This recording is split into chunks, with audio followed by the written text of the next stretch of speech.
자, 민수기 5장 8절에서 10절. 만일 죄값을 받을 만한 친족이 없거든 그 죄값을 여호와께 드려 제사장에게로 돌릴 것이니 이는 그를 위하여 속죄할 속죄의 수약 위에 돌릴 것이니라. 이스라엘 자손의 거제로 제사장에게 가져오는 모든 성물은 그의 것이 될 것이라. 각 사람의 구별한 물건은 그의 것이 되나니 누구든지 제사장에게 주는 것은 그의 것이 되느니라. 자, 8절에 보면요. 만일 죄값을 받을 만한 친족이 없거든 그 죄값을 여호와께 드려 제사장에게 돌려라. 그런 말씀이 나왔습니다. 그런 예물은 특별히 그 제사장에게로 돌려진 예물은 어떻다는 거예요? 거제로 올려주신다 그랬습니다. 이걸 이제 오늘날로 적용을 한번 해봐야 되는데 주의 종에게 목적으로 심는 예물은 어떻다는 거예요? 특별히 거제로 하나님께 올라간다. 그런 해석이 가능한 겁니다. 그렇게 해석을 해도 무리가 아니라니까요. 이런 것만 보더라도 주님께서 이 제사장 또는 주의 종들 뭐 더 나가서 사역자들 이 먹고 사는 문제 참 신경을 많이 쓰세요. 내가 신경 쓰는 거 이상으로. 얼마나 많이 신경 쓰는지 몰라요, 그분이. 성경 여러 곳에 보면요. 그런 내용들이 많이 나옵니다. 그 레위인을 어떻게 챙겨라라든가, 그 다음에 제사장을 어느 건 뭘 돌려주라라든가, 어느 부분은 제사장 먹이를 주라라든가, 그런 걸 눈이 이렇게 정해 놓으시는 거예요. 당신의 종들이 그렇게 굶어 죽지 않도록 다 해놓으셨습니다. 그러니까 하나님의 사명을 감당하는 사람은 먹고 사는 문제 걱정할 필요 있다 없다? 없습니다.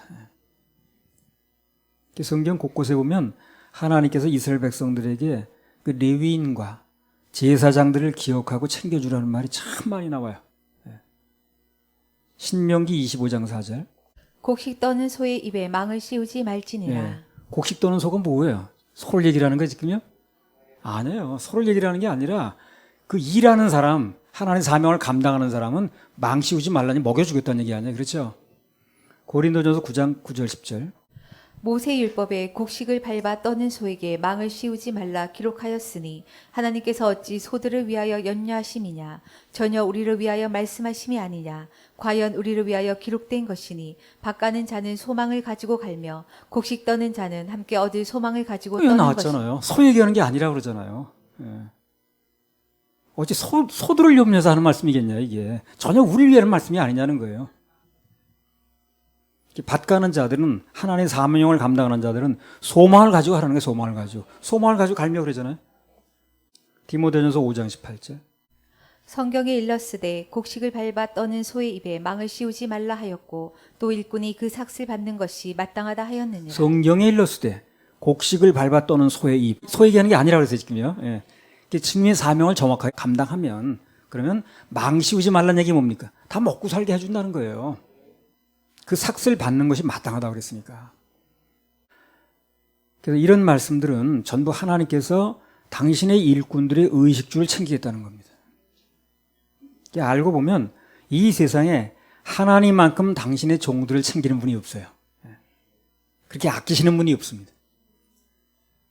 우리는 어떤 경우에도 오직 그분만 믿고 사역하면 그분의 눈에만 들면 되는 것입니다. 그럼 모든 것은 그분께서 책임을 지시니까 걱정할 거 전혀 없습니다. 전혀 없습니다. 걱정할 거 전혀 없습니다. 자, 민수기 5장 11절에 15절. 여호와께서 모세에게 일러 가라사대 이스라엘 자손에게 구하여 그들에게 이르라 만일 어떤 사람의 아내가 실행하여 남편에게 범죄하여 타인과 정교를 하였으나 그 남편의 눈에 숨겨 드러나지 아니하였고 그 여자의 더러워진 일에 증인도 없고 그가 잡히지도 아니하였어도 그 더러워짐을 인하여 남편이 의심이 생겨서 그 아내를 의심하든지 또는 아내가 더럽히지 아니하였어도 그 남편이 의심이 생겨서 그 아내를 의심하거든 그 아내를 데리고 제사장에게로 가서 그를 위하여 보리가루 에바 10분지 1을 예물로 드리되 그것에 기름도 붓지 말고 유향도 두지 말라. 이는 의심의 소재요 생각하게 하는 소재니 곧 죄악을 생각하게 하는 것이니라. 자, 여기 보면 남편이 부인의 부정에 의심이 생겼습니다. 지금. 그러면 그것을 어떻게 해결하는가 하는 방법이 나온 거예요. 그럼 전쟁 준비 얘기다 이 얘기는 왜 하는 거예요?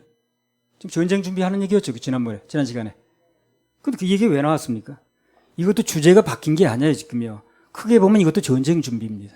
전쟁 준비야, 이게. 실전에 나가서 싸워야 되는데, 가정에 그런 게 문제가 되면 전쟁이 안 되잖아요. 내 아내가 지금 무슨 부정이 있나? 이거 생각하는데 무슨 전쟁이 되겠어요? 해결해 주겠다는 거예요. 그러니까 하나님께서 하시는 일은요, 주제의 법선한 일을 하는 게 아니에요. 어떤 일을 하든 간에 맞춰보면 다 주제에 맞는 거예요, 그게. 우리 잘 몰라서 그렇죠.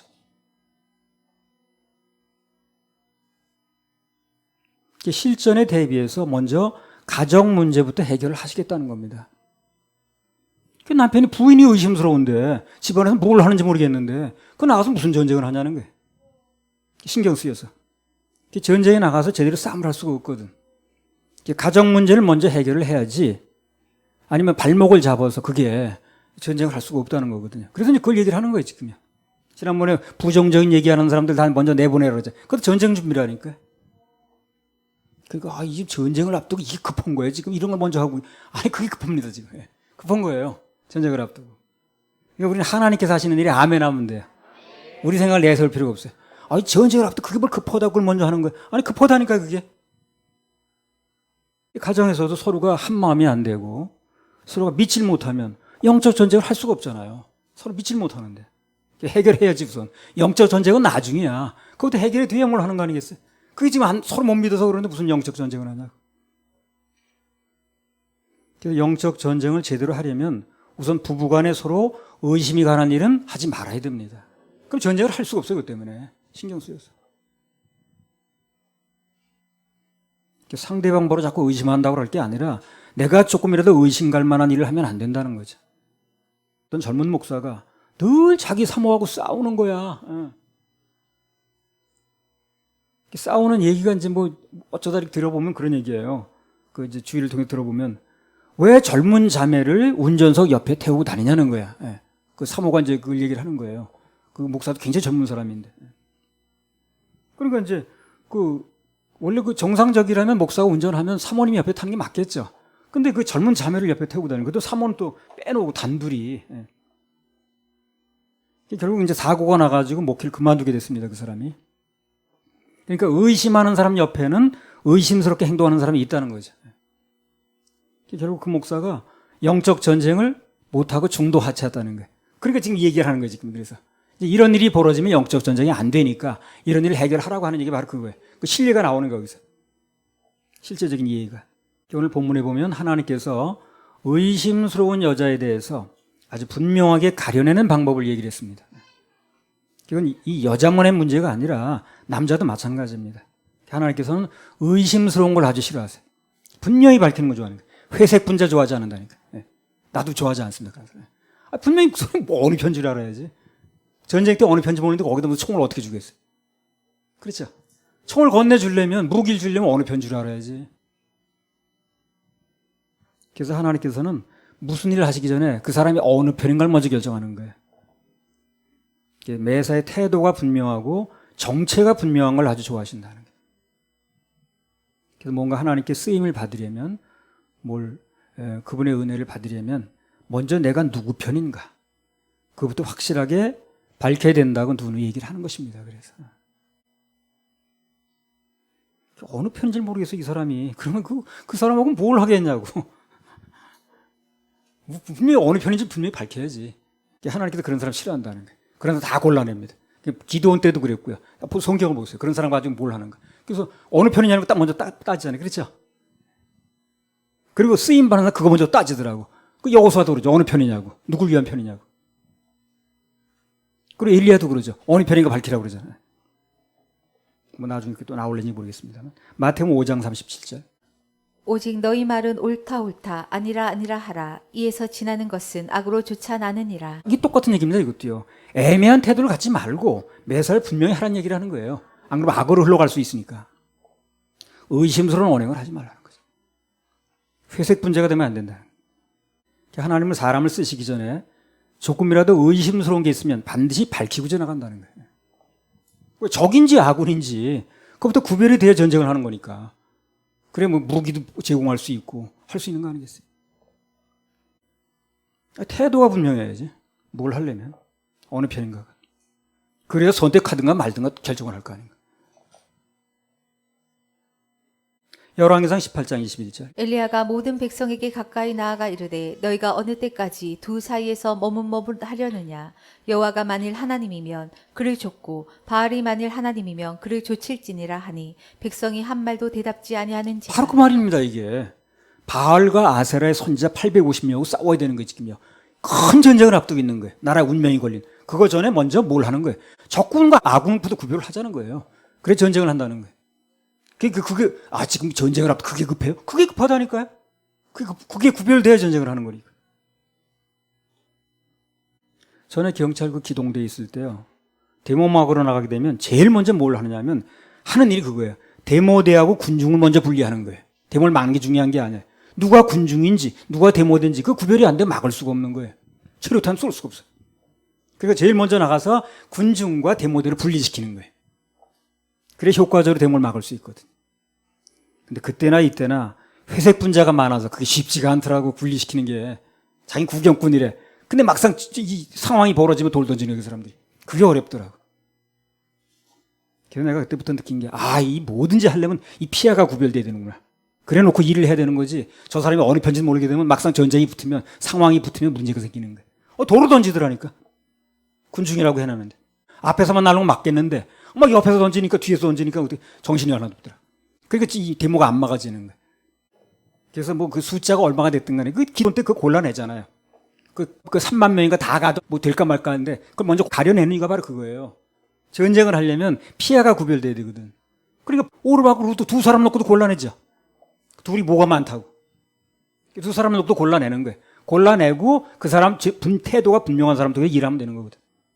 일은 하나님이 하시는 거니까. 그래서 성경의 방식이 그렇고 하나님의 방침이 그렇기 때문에 나도 그렇게 합니다. 그런 사람 100명 있어도 일이 되는 게 아니에요. 분명한 한 사람이 일을 하는 거예요. 창세기 22장에 보면 하나님께서 아브라함을 복의 근원으로 만든다고 그랬죠. 복의 근원으로 만든다고 그랬는데 그 전에 뭘 합니까? 하나님을 더 사랑하는지 자신의 독자 이삭을 사랑하는지 그걸 먼저 구별하죠. 어느 편이냐를 구별하는 거예요. 그게 합격하니까 그 다음에 쓰는 거예요. 그냥 복의 근원을 그냥 만드는 게 아니더라고요. 복의 근원을 만든다고 약속은 했어요. 근데 그것이 실제로 이루어지기 전에 먼저 그걸 하더라고. 그러니까 하나님을 선택할 건지 이 사람이 아니면 자기 이삭 아들을 선택할 건지 이걸 먼저 결정을 하는 거예요. 그래서 아들보다는 하나님을 선택하겠다고 결정을 하니까 그러니까 그 다음에 일을 하시잖아요. 한마디로 누구 편인지부터 밝히고 일을 한다는 얘기예요. 마태복음 6장 24절. 한 사람이 두 주인을 섬기지 못할 것이니 혹 이를 미워하며 저를 사랑하거나 혹 이를 중히 여기며 저를 경히 여김이라. 너희가 하나님과 재물을 겸하여 섬기지 못하느니라. 네. 그러니까 하나님께서 누군가의 돈을 주시기 전에도 그가 돈을 더 사랑하는지 하나님을 더 사랑하는지 밝힌다는 거예요. 돈 편인가 하나님 편인가. 그렇죠? 그래서 두 주인을 섬기지 못한다는 거예요. 그래서 재물을 더 사랑하든가 주인을 삼고 하나님을 더 사랑하든가 겸하여 섬기지 못한다는 거예요. 중간은 안 된다는 거죠. 하나 선택을 해줘야 된다는 거예요. 그래서 하나님을 선택한 사람에겐 물질을 보여주겠다는 거죠. 돈을 주시기 전에도 그가 돈을 더 사랑하는 사람인지 하나님을 더 사랑하는 사람인지 정체를 밝힌 다음에 준다는 얘기거든. 그래서 앞서 말한 것처럼 그를 부자로 만드시기 전에 먼저 반드시 돈의 연단을 먼저 해보는 거예요. 하나님께서. 그때 이 사람이 어떤 걸 선택하느냐. 그래서 그렇게 어렵게 살 때가 있는가 하면 또 하나님께서 다 누리게 할 때도 오는 것입니다. 전도 3장인가 나오죠. 그러니까 어떤 때가 있으면 그 때를 벗어나게 갈 때까지 몸부림치지 마시고 그냥 주님께서 내 뭘 가르쳐 주시려고 하는 거예요. 기다리면 돼요. 벗어나려고 몸부림치면 흙탕물에 더 들어갑니다. 부자가 나쁜 게 아니야, 여러분이요. 그 부를 잘못 쓴 게 나쁜 겁니다. 그렇죠? 부자가 절대 나쁜 게 아니에요. 가난이 자랑입니까? 좋은 일에 써봐요. 돈이 얼마나 좋은 건데. 그리고 하나님께 심는 데 써봐요. 얼마나 좋은데. 돈만 있으면요. 그분 앞에 내 중심도 밝힐 수 있고요. 내 소원도 아를 수 있고요. 내가 주님 사랑하는 걸 한눈에 밝힐 수 있는 게 뭡니까? 돈 아니에요? 돈 가지고 있으면 내가 주님 사랑하는 거 한눈에 밝힐 수 있잖아요. 말로 주님 사랑합니다 해본들. 그건 누가 못해라고. 그러나 내가 그 중이 여기는 돈을 심으면 내 중심을 그대로 내놓을 수 있잖아요. 얼마나 좋은데 돈이. 돈이 있는 게 나쁜 게 아니에요. 돈을 잘못 쓴 게 나쁜 거예요. 제대로만 써봐요. 돈이 얼마나 좋은데. 그리고 여기 어린아이들도요. 걔네들하고 나하고 무슨 말이 통하겠습니까? 그래, 돈 줘봐야 다 통하지. 예. 돈은 잘 받더라고. 애들이고 어른이고 남녀노소 없이 말은 안 통해 돈이 다 통하더라고. 돈이 얼마나 좋은 건데.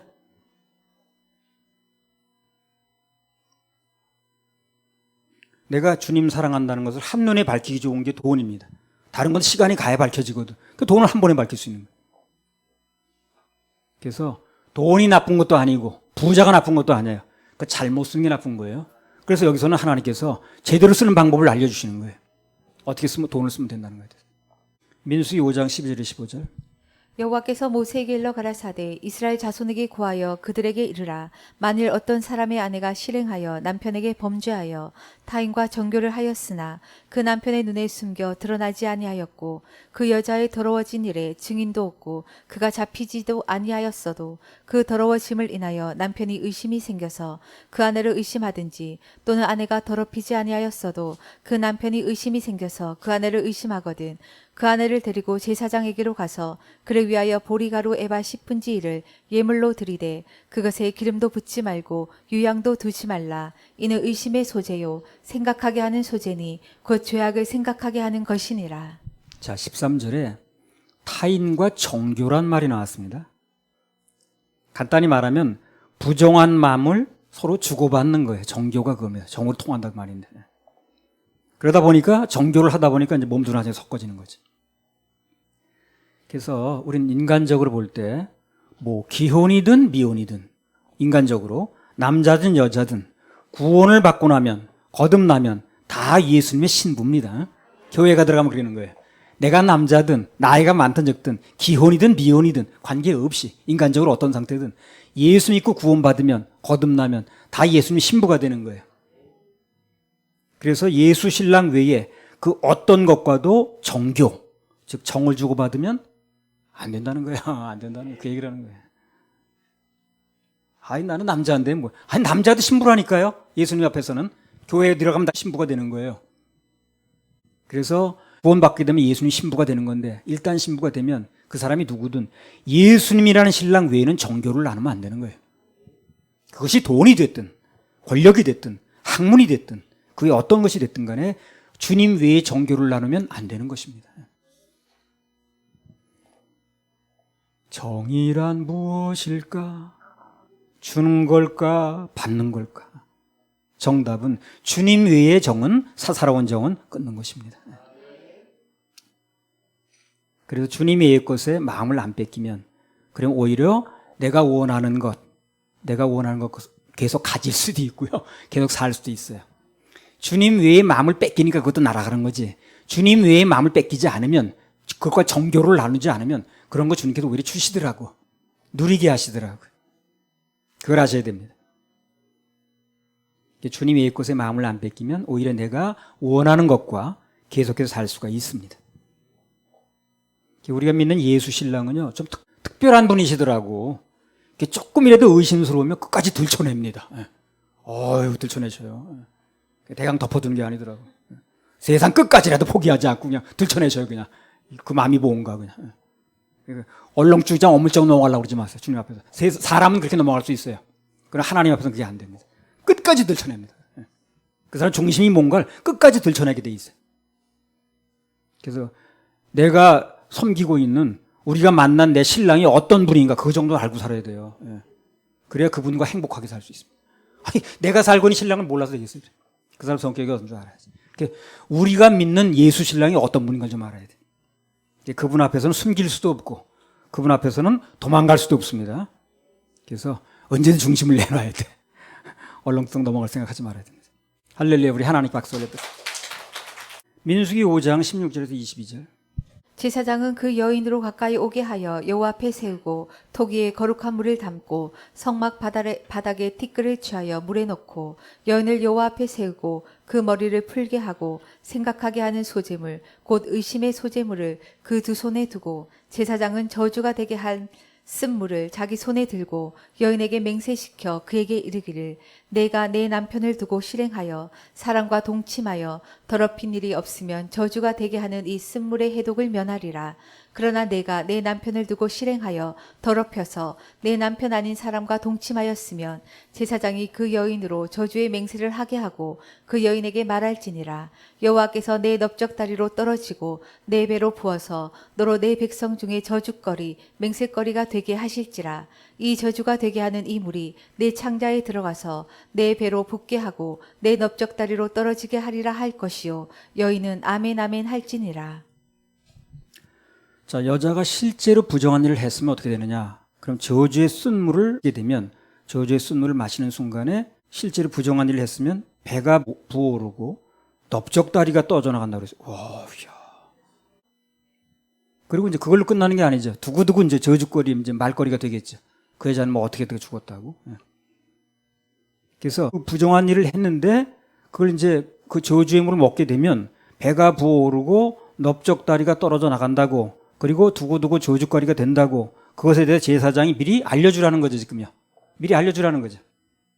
근데 그럼에도 불구하고 여인이 나 결백하다 이렇게 주장하면 22절에 나온 대로 어떻게 하라는 거예요? 아멘 아멘 2번 하라는 거예요. 자세한 내용은 본문에도 나왔으니까요. 그 정도로 해두고요.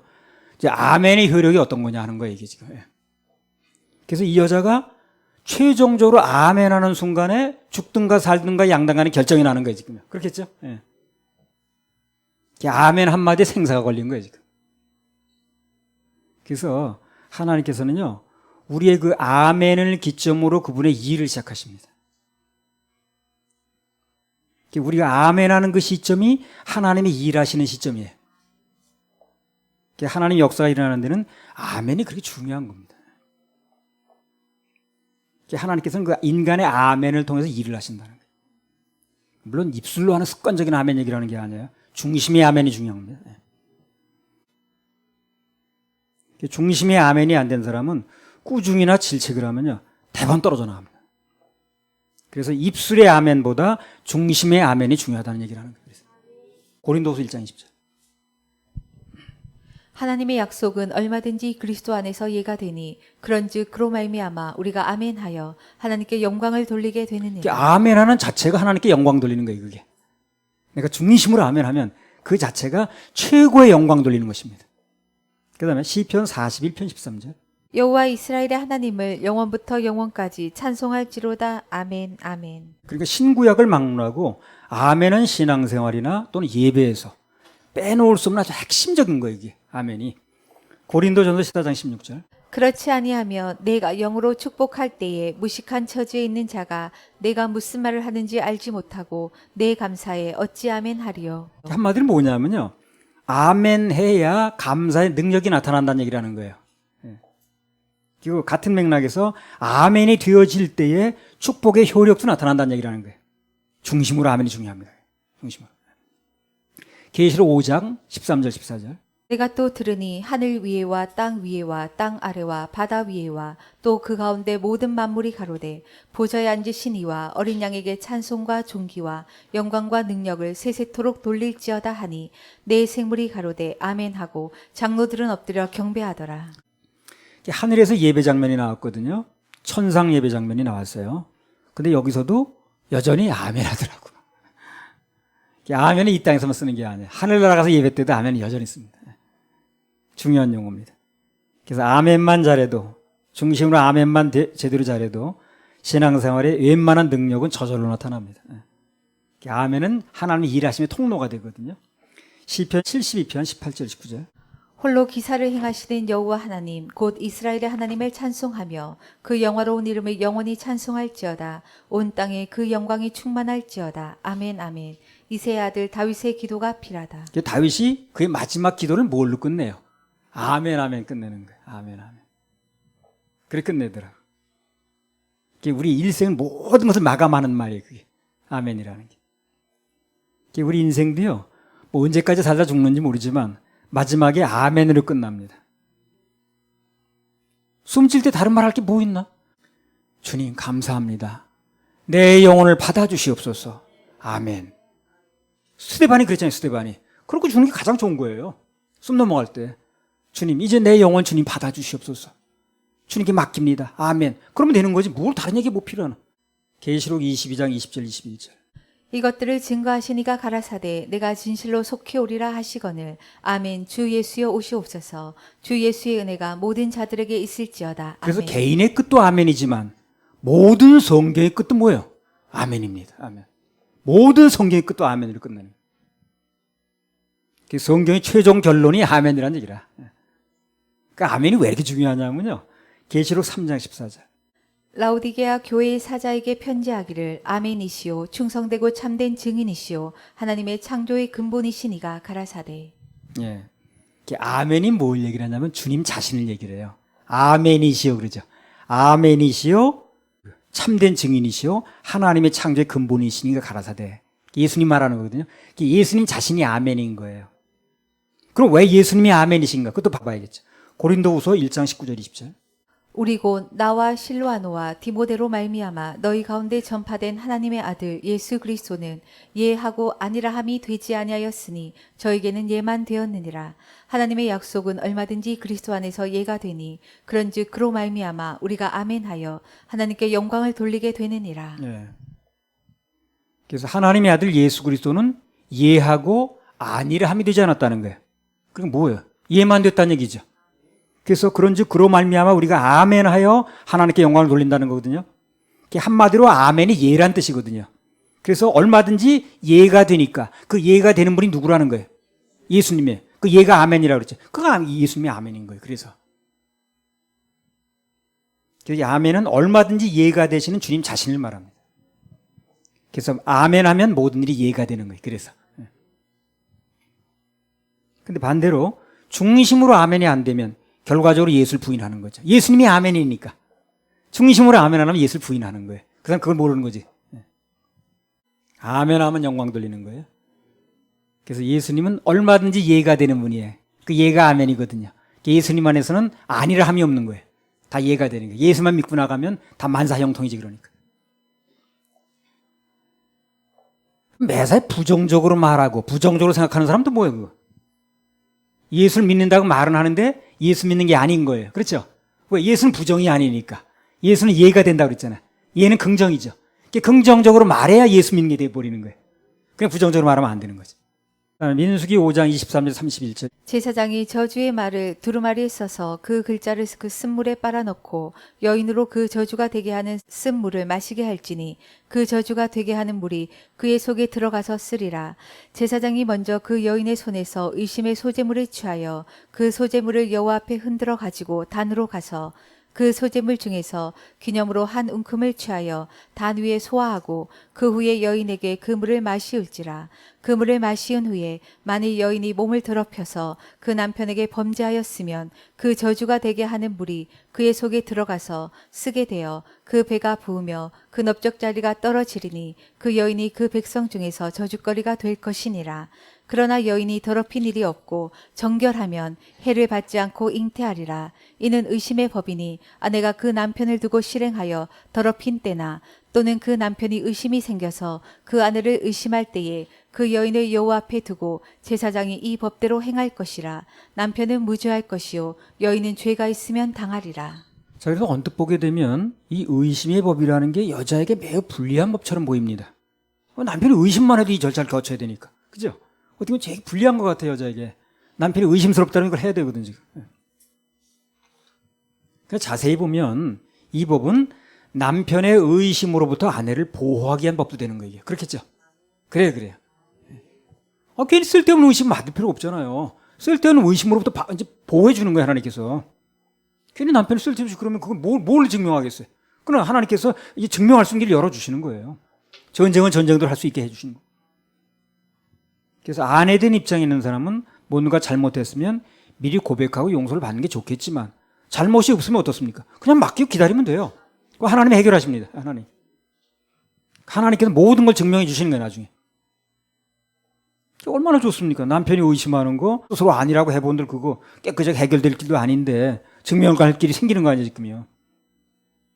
우리 살다가 예수님 앞에 우리 신부니까 어떤 어려움이 오게 되면 잘못한 게 만약 생각나면 돌이켜야 되겠죠. 그렇죠? 괜히 고집 부릴 필요가 없잖아요. 분명히 내가 잘못한 게 생각이 나면 납작 엎드려야 됩니다. 그럼 옛날 율법 남편은 용서 안 해줄지 몰라도 우리 예수 신랑은 모든 것을 십자가에 다 용서해 놓으셨기 때문에 그 용서의 법을 적용해 주십니다. 그런데 내가 특별히 잘못한 것도 없는데 뭐 생각나는 것도 없는데 어려움이 오는 거야. 연단이 오는 거야. 오해를 받게 되는 거야. 맡기고 기다리면 됩니다. 맡기고 기다리면 돼. 그럼 오히려 그 결과는 전화위복의 결과가 됩니다. 다시 전화위복. 전화위복이라는 게 뭘 지금 얘기하는 거예요. 정결한 게 증명되면 오히려 어떻게 된다는 거예요. 잉태한다고 그랬잖아요. 그게 전화위복이죠. 그래서 그게 증명되는 과정에서 오히려 좋은 일이 벌어진다는 거예요. 그걸 잉태한다는 말로 표현하는 거예요. 지금요. 열매 맺는다는 말로 표현하는 거예요. 그래서 하나님께 영광 돌리고 참고 기다리면 오히려 전화위복이 되는 거예요. 잘못한 게 있으면 당연히 돌이켜야 되고. 근데 잘못한 것도 없는데 나는 돌이킬 것도 생각 안 나는데 자꾸 어려운 일이 생기고 그렇게 하게 되면 하나님 바라보고 기다리라는 거예요. 그럼 오히려 전화위복이 된다는 거예요. 그 여자가 나중에 잉태한다는 말이 그 말이라. 합력선, 전화위복. 할렐루야, 우리 하나님 박수 올려드립니다.